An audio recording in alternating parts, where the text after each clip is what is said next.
Il existe un langage du corps, un langage par le corps, qui peut exprimer la vie affective la plus secrète par les décharges motrices les plus violentes.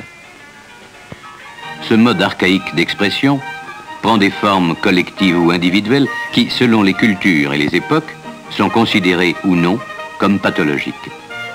Pour définir ces curieux phénomènes, les Grecs créèrent à l'époque hippocratique le mot hystérie, qui signifie venant de l'utérus. Ainsi, le rapport avec la génitalité est déjà pressenti, ce qui explique peut-être en partie l'attitude de la société faite d'intolérance et d'agressivité.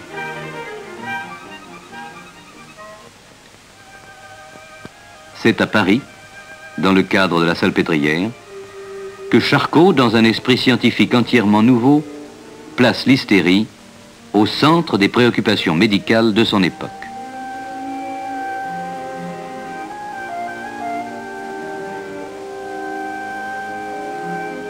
En 1885, Freud arrive à la Salpêtrière. La personnalité de Charcot et son enseignement le fascinent d'emblée, au point qu'il abandonne ses études de neuroanatomie pour se consacrer à l'hystérie. Il écrit à sa fiancée « Charcot bouleverse mes idées et mes intentions. Je sors de ses conférences comme de Notre-Dame. Mon cerveau est rassasié comme après une soirée au théâtre.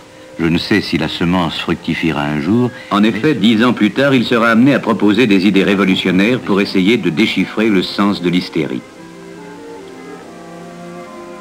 À la Salpêtrière, Freud avait vu se dérouler sous ses yeux le drame de la grande crise, dans toute sa théâtralité, à travers les différents stades que l'on décrivait et qu'un élève de Charcot a dessiné à l'époque. La phase des prodromes, la phase épileptoïde,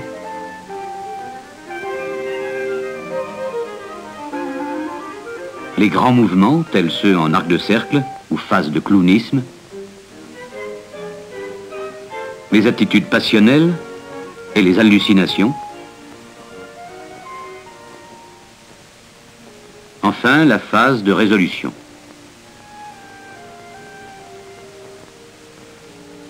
Un siècle s'est écoulé, l'hystérie n'a pas disparu. Le praticien a cependant rarement l'occasion d'observer le déroulement de la grande crise telle que Charcot l'a décrite.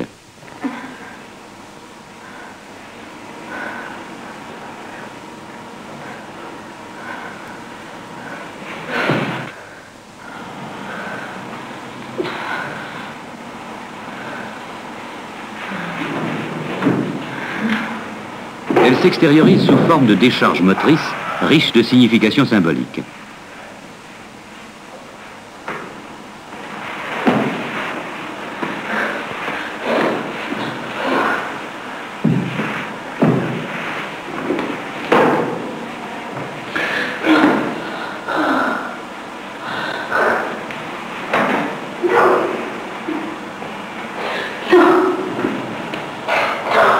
Comme Freud nous l'a appris, on tente de déchiffrer ici le sens de l'hystérie, exprimant un conflit dont la nature sexuelle est évidente, avec l'assaut de la pulsion et du désir inconscient, la défense et les forces qui répriment et refoulent l'instinct.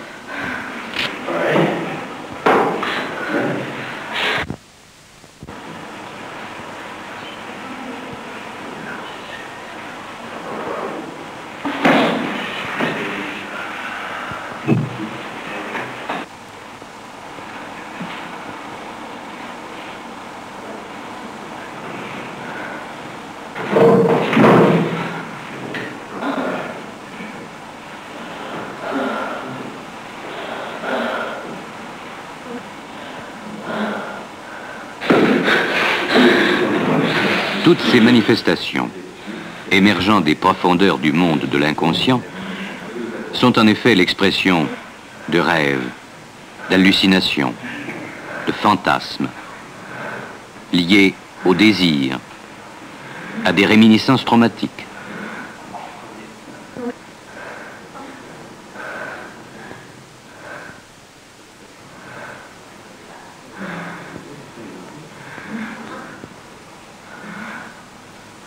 Nous comprenons que ce spectacle, ces images, est constitué pour Freud la première semence d'où germèrent les idées de base de la psychanalyse.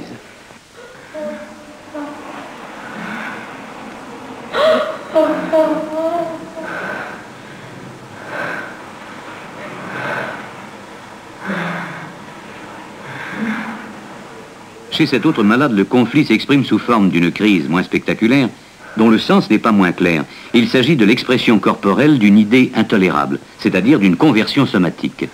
Cette malade est âgée de 23 ans. Ces crises ont débuté à l'âge de 18 ans, coïncidant avec un travail qui lui déplaisait et avec diverses sollicitations sexuelles qu'elle a repoussées. Ces crises, depuis 1 an, l'empêchent de travailler.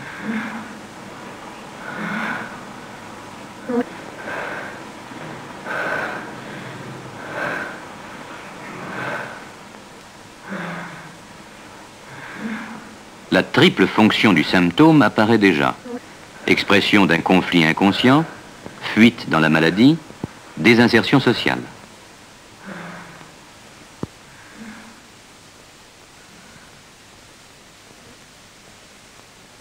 Voici une autre forme d'expression symbolique d'une représentation refoulée. La position allongée sur le divan du praticien suffit à provoquer chez cette malade des décharges motrices. Ces mouvements, cette hyperactivité corporelle n'ont pas d'origine lésionnelle. Il s'agit d'un langage du corps chez des malades qui ne parviennent pas à exprimer leur conflit avec des mots.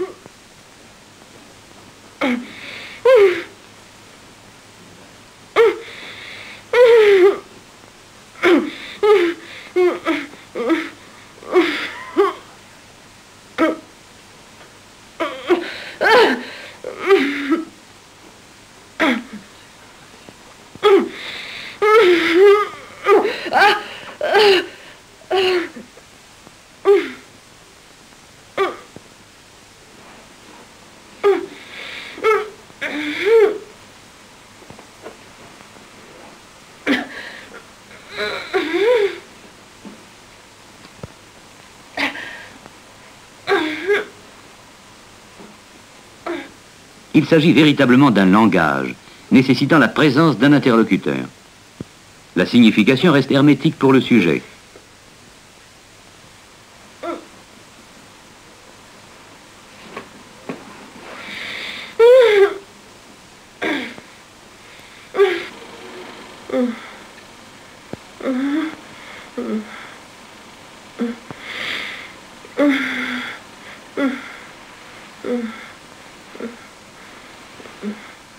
L'apaisement, on pourrait même dire la satisfaction qui termine la crise, reste également méconnue de la malade.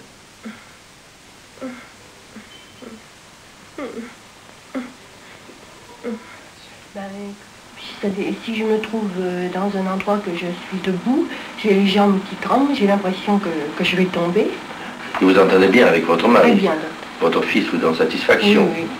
Vous vivez, je crois, avec votre belle-mère? Avec ma belle-mère, oui. Et vous entendez bien avec On elle? s'entend très très bien. Alors vous n'avez pratiquement aucun ennui? Aucune cause pour avoir ces choses-là. Chez cette adolescente, aucune détente n'est possible. Elle présente des symptômes typiques, chute, syncope, évanouissement, perte de connaissance, sans morsure de la langue, ni perte des urines. Les troubles ont commencé par une aphonie. Quand est-ce que ça a commencé? Comment ça s'est passé? Ça a commencé à Noël. À Noël, j'ai commencé à être très enrouée. Et puis après, bon alors on a cru que ça allait passer comme ça. Puis cet enrouement persistait.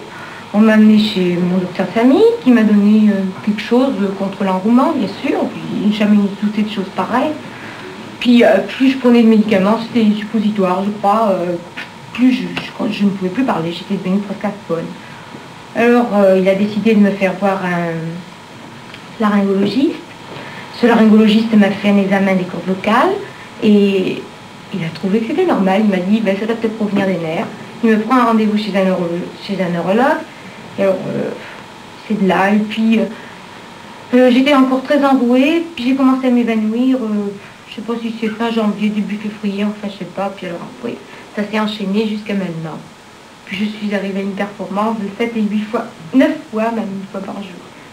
Et puis tu m'avais dit que tu avais une amie qui était épileptique. Ah oui, oui, c'est vrai ça. Oui. Quand est-ce que tu l'as connue? Eh ben, j'ai connu cette amie il y a 3 ans, et moi j'ai été malade l'année d'après. Et qu'est-ce qu'elle faisait, elle? Oh, alors là, c'était affreux, hein, rien que de le dire. Elle s'évanouissait, elle devenait verte, blanche, et toutes les... Enfin, c'était inimaginable, puis elle bavait, elle se débattait, commençait à gesticuler. Enfin, c'était un spectacle horrible. D'ailleurs, il n'y a pas que moi que ça touchait, mais alors... Et puis moi, je sais pas ce qui m'est arrivé. Depuis qu'elle a été malade, je suis tout le temps tombée dans sa classe. J'ai toujours été dans son dortoir, j'ai même été jusqu'à côté d'elle. J'étais à côté d'elle au réfectoire. Elle est tombée je ne sais trop combien de fois sur moi. Le conflit et la lutte contre le désir ne s'expriment pas par des mouvements, mais au contraire par la rupture, une coupure avec les sollicitations venant du monde extérieur.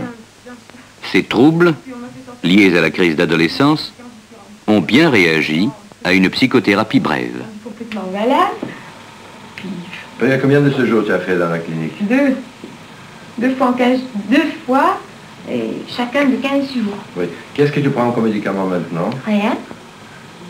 Et puis, tu tombes? Non, ben là, je suis pas tombée depuis que je vous ai vu. Une autre forme de conversion est l'astasie-abasie. Dans de tels cas, les troubles de la marche, avec perte de l'équilibre, peuvent exprimer la perte d'un appui et témoigner d'une régression infantile profonde.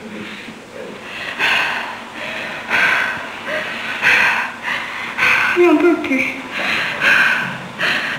Quel état vous m'avez mis? Vous n'auriez pas dû faire marcher. Je veux dire que j'étais comme ça pendant 12 ans ici. Vous n'allez pas recommencer, non? La malade vit cette situation d'une façon très dramatique.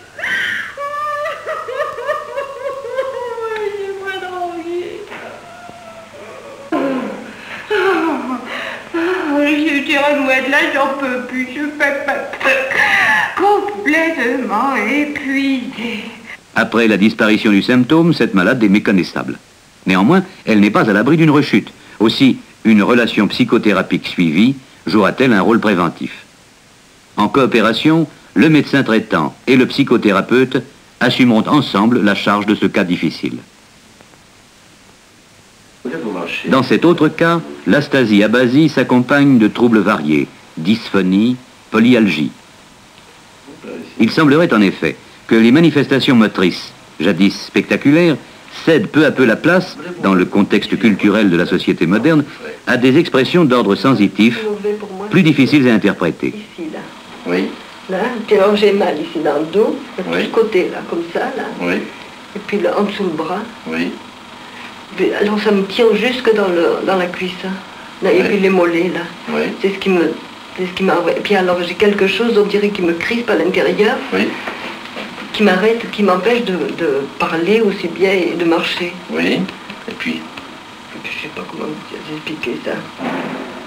Et alors c'est quand je me lève qui est le plus mauvais, c'est parce que je vois pas clair, là, ça me fait tout le noir devant les yeux. Et vous m'avez dit que vous avez aussi des difficultés de la parole, là. Et oui aussi, là, ça me fait jusqu'à la gorge, là. Et puis alors je suis tout oppressée, là. C'est quand je parle beaucoup, ou je marche, quand je suis fatiguée, que ça me fait ça. Mais quand je reste allongée, par exemple... Les examens somatiques pendant les nombreux séjours hospitaliers n'ont révélé aucun trouble organique. Tout ça. Alors il paraît que j'ai rien à la fois, je ne sais pas. Et alors là, c'est rien. Cette fille de salle, victime d'un accident du travail, utilise inconsciemment son symptôme pour en tirer bénéfice. Elle est installée dans un état d'invalidité et de revendication. C'est une honte de laisser des gens comme ça. Ils ont beau demander ce qu'on a, on ne leur dit pas. C'est tout. En couchant un malade vers 3, ça devait être vers 2h30 par là. Oui. C'était sur une chaise. Le malade était couché sur une chaise. Il y avait l'infirmière d'un côté et moi de l'autre. Et moi j'étais côté chaise. Pour coucher le malade, je n'arrivais pas à placer mes pieds. N'ayant pas de place, j'étais un entend de l'autre côté. Les lits sont rapprochés. Voilà, comme ça.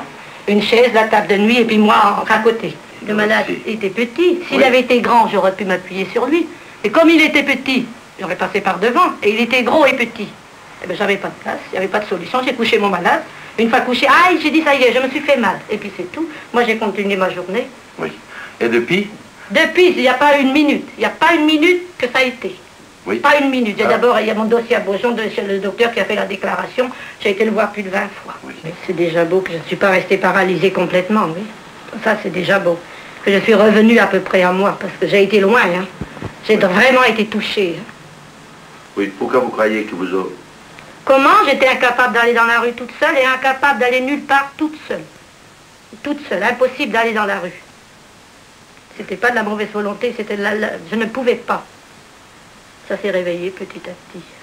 C'est déjà bien. Mais le mal, elle est toujours le même. Le mal ne m'a jamais quitté, c'est exactement le même. Alors qu'est-ce que vous sentez exactement? Le diagnostic précoce, dans de tels cas, éviterait des traitements somatiques inutiles et de très nombreuses hospitalisations. C'est cette déchirure qui m'a... Oui, il y a eu déchirure, il y a eu déchirure. Depuis une quinzaine d'années, ce malade présente une riche symptomatologie à épisodes. Actuellement persiste une dysphonie apparue il y a 4 ans. Le corticoïde qu'on m'a fait dans un hôpital de la région parisienne, et ça m'a déclenché une paralysie récurrentielle, et en même temps j'ai eu une double parotidite. Alors, dans un autre hôpital, on m'a envoyé voir un otorino qui, d'après lui, cette paralysie et cette double parotidite que je faisais provient simplement d'un abus de corticoïdes qui avait été désigné par un service. Pourquoi un abus? Étant donné que j'ai été gastrectomisé, c'est l'explication que cette personne m'a Vous étiez donnée. gastrectomisé quand et pour quelle raison? J'ai été gastrectomisé une première fois il y a environ 14 ans, je crois, 12-14 ans, quelque chose comme ça, à la suite d'ulcères gastriques. Je faisais des... La pièce opératoire n'a montré ni ulcus duodénal, ni ulcus gastrique. Une fois, dans un autre hôpital à Paris, auquel on m'a fait une deuxième opération, parce que j'avais maigri énormément, j'avais perdu près de plus de 20 de kilos en même pas un mois. C'est ça. Sans raison valable. Tout ça, ça a commencé à la suite de la perte de mon fils qui est mort d'une leucémie lymphoïde en 61. Et moi, je suis... Après un intervalle de 10 ans, la mort de ce fils provoque chez lui une désinsertion sociale totale. J'ai perdu mon bras droit, disait-il. Il est de nouveau hospitalisé, cette fois dans un service de rhumatologie, pendant 10 mois, pour des troubles divers. Algodystrophie du bras droit, contracture, troubles de la marche, cyanose du visage, dysphonie. À sa sortie de l'hôpital, il éprouve le besoin de remplacer ce fils disparu en adoptant un garçon, malgré des moyens d'existence précaires, et la présence de 3 enfants dans son foyer. Là, vous faites quelques mouvements avec vos 2 bras. Oui, c'est tout. Oui, c'est bon. On le retrouve 6 mois après, à l'occasion d'un nouveau traumatisme. Levez les bras. Oh, ça va beaucoup mieux que la dernière fois. Ah, bah ça... Asseyez-vous. Depuis quand? Oh bah, il m'est arrivé... Vous avez retrouvé aussi... Oui, j'ai retrouvé là, oui. Mais beaucoup plus grave qu'avant. Même plus grave qu'avant, oui. Plus grave qu'avant. Oui, alors depuis quand vous avez cette amélioration Oh spectaculaire? ben, cette amélioration pour compter environ 2 mois. Oui, qu'est-ce que s'est passé? À quelle occasion? Ben, j'ai ma femme qui est partie, qui m'a laissé avec les gosses. Oui. Puis, une nuit, j'ai eu une violente douleur au même endroit que j'avais eu quand au début de ma maladie. Oui. Et j'ai senti dans la nuit ma main qui bougeait, que je pouvais faire des mouvements avec. Oui. Chose qui m'était pas arrivée depuis X ans. Oui. Puis bon, maintenant, ben, j'espère que ça va continuer. Bien sûr. La stabilité morale revient. Oui. Je retrouve un équilibre, pour ainsi dire, normal, étant donné que, premièrement, j'ai mes enfants. Cette rémission sera suivie d'une tentative de réadaptation sociale et le malade cherche à nouveau à travailler. Complaisant et attentif comme c'est presque toujours le cas, le mari accompagne cette malade hystérique qui fut longtemps grabataire, hospitalisée à plusieurs reprises. Paralysie, tremblement, bégaiement, obnubilation ont disparu à la suite d'une psychothérapie conduite à l'aide de l'hypnose. La malade conserve seulement l'anesthésie de la jambe gauche. Bon, maintenant bougez pas. Qu'est-ce que vous avez ici? Bien, c'est mon mari qui a voulu... Voici une brûlure de cigarette que j'avais fait moi-même pour voir si elle sentait sa jambe. Enfin, j'avais appliqué le mégot allumé, puis ça y a fait une cloque, enfin une brûlure, d'ailleurs on voit encore la cicatrice. Hein. Et elle n'a absolument pas bougé. Dans cet autre cas, la pathologie conversionnelle prend la forme d'une cystalgie à urine claire. Et je me suis fait... Dans les affections de ce genre, tous les traitements locaux restent sans effet et tout geste chirurgical risque d'être aggravant. Vous urinez combien de fois par jour? Ça dépend dans l'état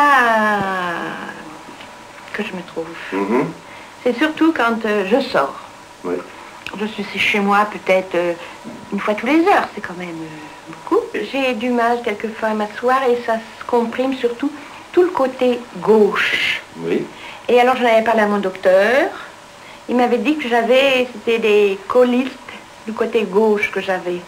Mais je ne sais pas, c'est mon état général qui se traduit par ça. Oui. Est-ce que vous avez d'autres sensations? Non, quand j'ai terriblement envie d'uriner, je vous ai dit l'autre jour, c'est comme si on prenait un ballon et qui est très plein, puis vous savez qu'on presse comme ça très fort. Et alors, je suis soulagée. Et quand je suis dehors, mettons en voiture, j'ai uriné 5 minutes avant. Oui. Et 10 minutes après, il faut que la voiture s'arrête. De chez moi au bois de Vincennes, j'ai du mal à attendre. Et alors là, j'urine énormément. À l'idée de sortir dehors, alors c'est intenable, c'est presque impossible.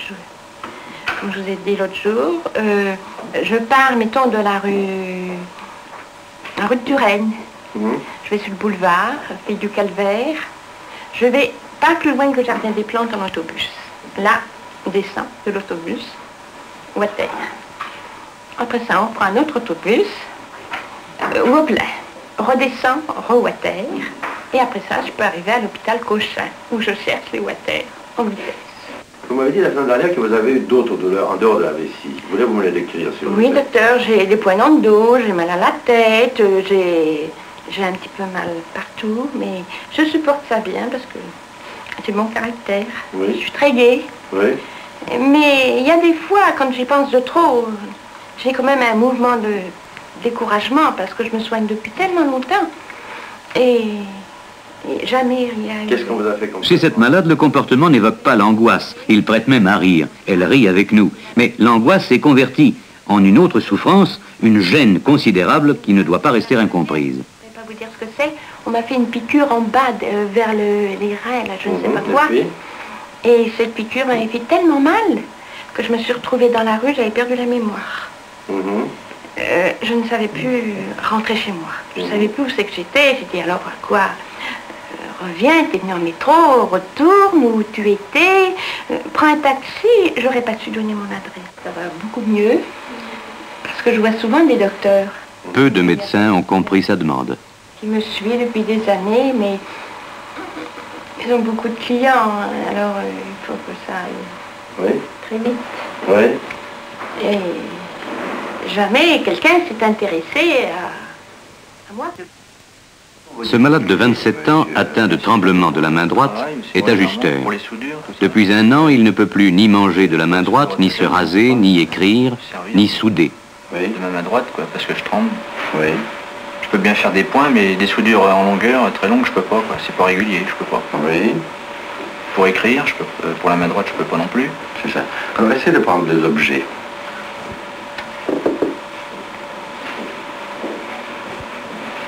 Bon, l'autre. Oui, et maintenant, vous voulez écrire avec la main droite.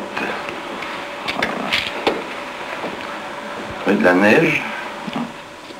Dans ses antécédents, on ne trouve rien d'autre qu'un accident de voiture, survenu quelques mois avant les troubles, et coïncidant avec une période de gros soucis financiers.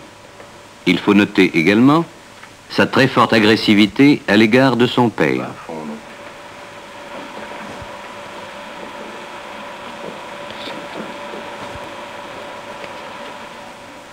Bien qu'il s'agisse d'un trouble conversionnel, ce sujet ne présente cependant pas un comportement hystérique typique.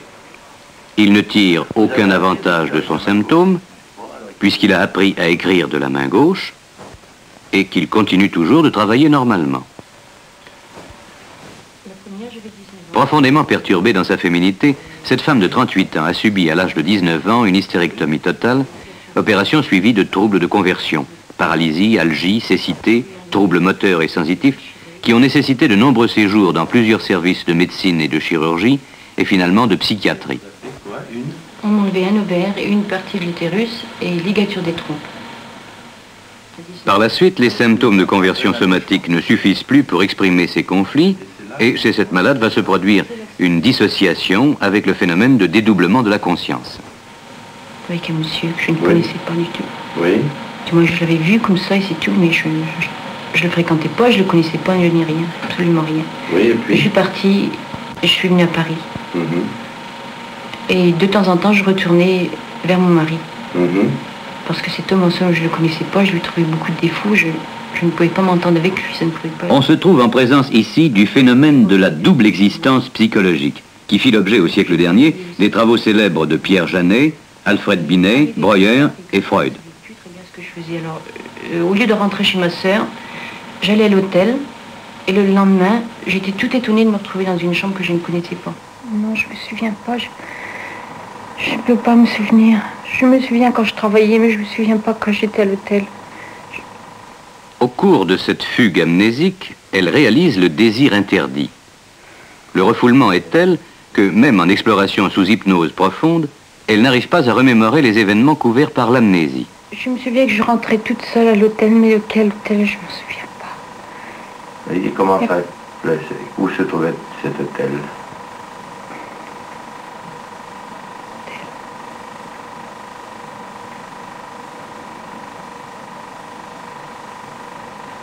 Je me souviens une fois d'une chambre. Oui. La chambre était grande. Oui. Mais je rentrais toute seule à l'hôtel, mais je me retrouvais toujours avec lui après. Oui. Pourtant, j'étais sûre de ne pas avoir donné l'adresse, je ne savais pas moi-même où j'allais. Oui. Pourtant, je le revoyais chaque fois.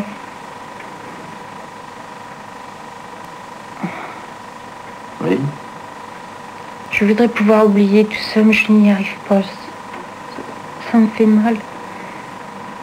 Et puis déjà, j'étais malade du moment que j'ai parti avec cet homme. Oui. Vous étiez malade, c'est-à-dire? J'avais déjà eu des maux de tête. Oui. Et puis j'avais des crises dans le ventre aussi. Oui. J'avais été très malade, j'avais fait beaucoup de température. Et puis le docteur ne croyait pas que j'étais malade, il était venu plusieurs fois. Qui? Le docteur. Oui. Il ne croyait pas que j'avais la température. Il me l'a fait prendre plusieurs fois. Oui. Et puis déjà à ce moment-là, j'avais mal dans la tête. Et puis un jour, il est venu et il m'a dit que je n'avais pas de température, que c'était pas vrai. Alors j'ai repris le thermomètre et j'avais 40. Il m'a quand même soutenu que je n'étais pas malade. Et j'ai fait une crise nerveuse. Puis j'ai plus voulu le voir après. Psychiatrique. Par contre, à une autre occasion, la rémémoration sous hypnose du contenu d'un rêve somnambulique va se révéler plus facile que celle du vécu de la fugue. Vous vous souveniez de ce rêve-là? Oui, je m'en souviens très bien. Oui, dites-le moi. Dans la journée, on était venu me dire que j'avais une de mes sœurs qui avait un bébé. Oui. J'étais contente. J'aurais voulu être à sa place. Oui. Parce que je n'ai qu'un garçon, j'en voulais deux. Je ne pouvais pas en avoir d'autres. Ce rêve somnambulique réalise sans déguisement un désir irréalisable. La nuit, je me suis levée. Et puis, je rêvais que j'en avais un de bébé. J'étais contente, je le berçais. Le besoin de maternage hospitalier, de mutilation, de castration, peut prendre un caractère extrême, comme dans le cas de ce malade qui a réalisé et poursuit encore un véritable tour de France médico-chirurgical. Ça va extrêmement mal, je suis venu ici un peu comme je vous dirais, c'était ma dernière fois que je viens. Pour vous dire uniquement que j'étais découragé, que c'était fini, je n'avais plus l'intention de lutter.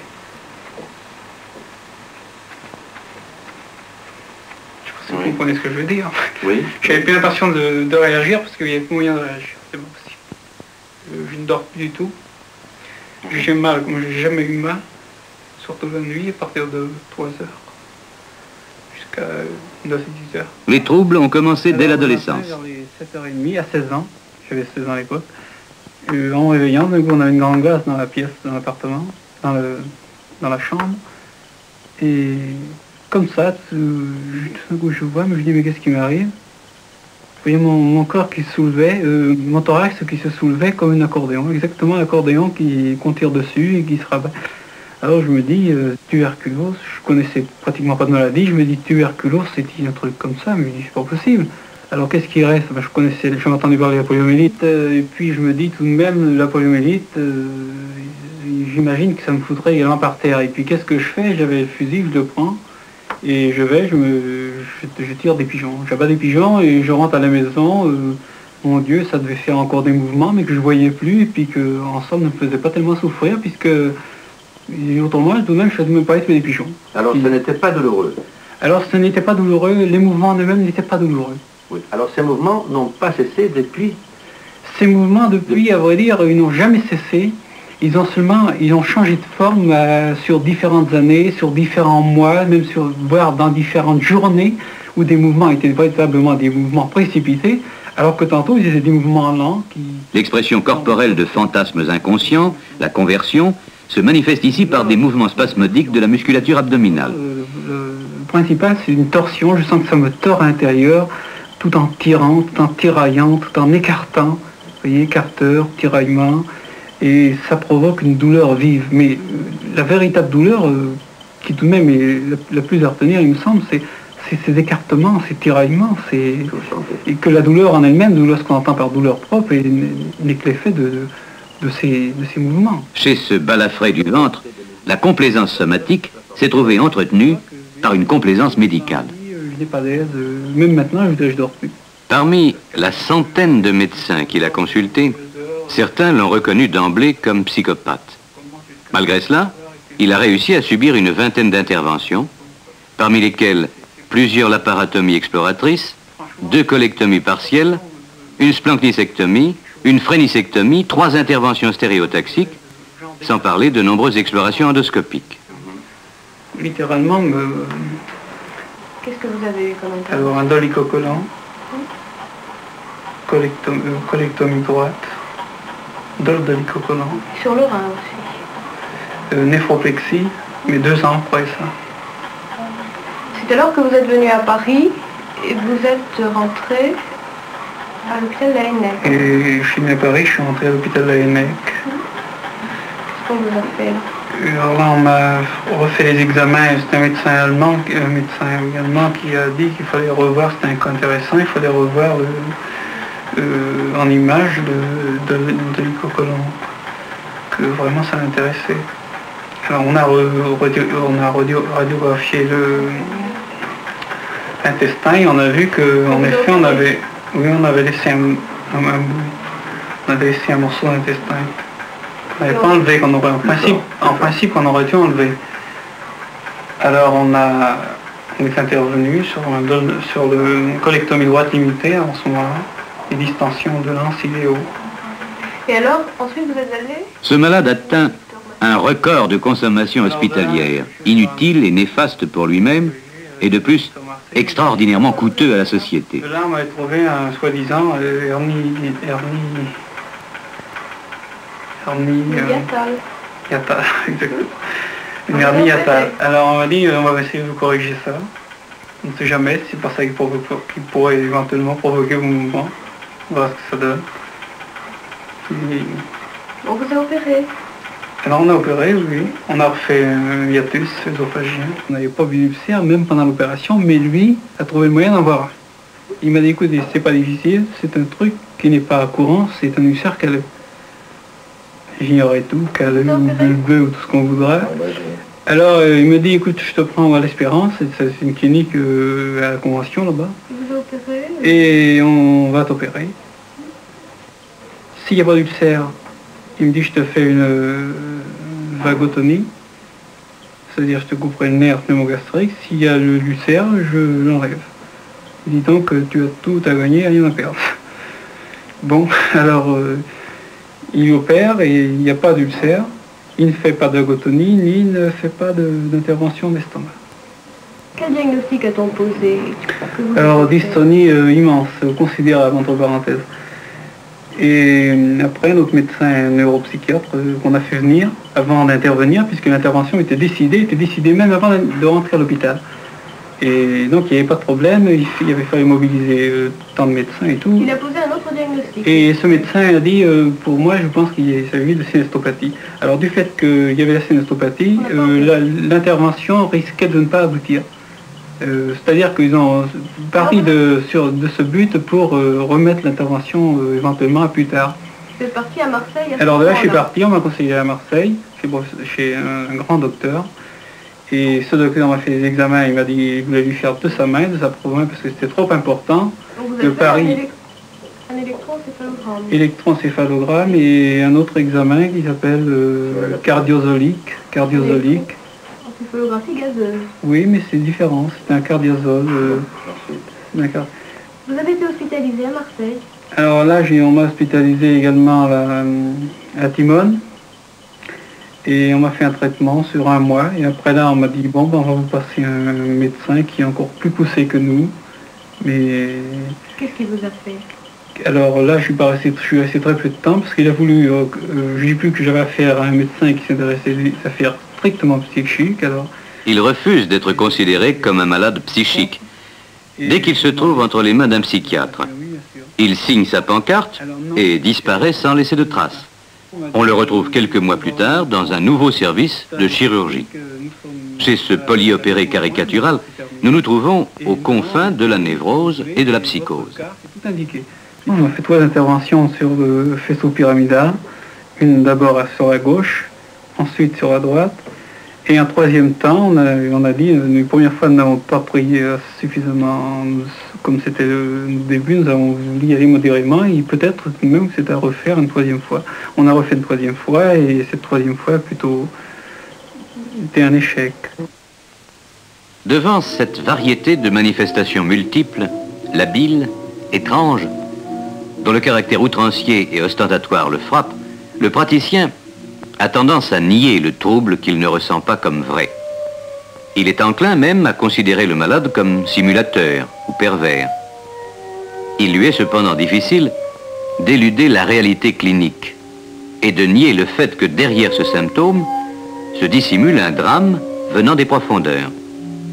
La difficulté du traitement vient non seulement du malade, parfois fuyant, insaisissable, qui tente d'échapper sans cesse au dialogue psychothérapique, mais aussi de l'attitude du médecin, de ses réactions, de la peine qu'il a à surmonter son irritation. Pourtant, le dialogue médecin-malade fait de patience et de disponibilité demeure l'instrument le plus efficace pour traiter ces malades. C'est en fait la formation psychologique du médecin, sa collaboration avec le psychiatre, qui le rendra sensible aux possibilités diagnostiques et thérapeutiques de cette relation. À l'hôpital, il faudrait une meilleure insertion du psychiatre dans l'équipe médicale. Pour encore mieux comprendre la pathologie conversionnelle, ce saut mystérieux du psychique au somatique dont parlait Freud, il faudra encore d'innombrables recherches. L'hystérie, la plus énigmatique de toutes les maladies nerveuses, n'a pas révélé tous ses secrets.